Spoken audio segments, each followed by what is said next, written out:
In today's video, I'm going to show you how to install the Perplexity app on your iPhone. The first thing we need to do is to open the App Store.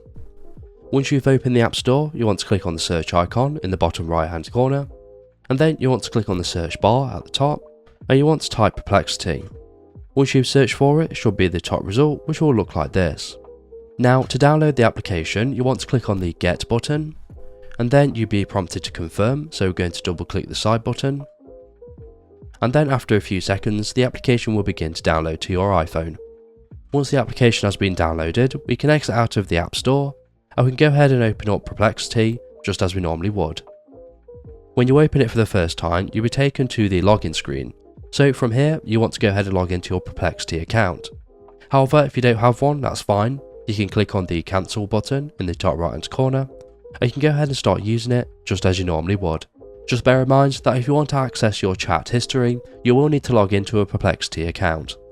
And that's it. So if this video is helpful, please leave a like, and if you have any questions or comments, you can leave them below.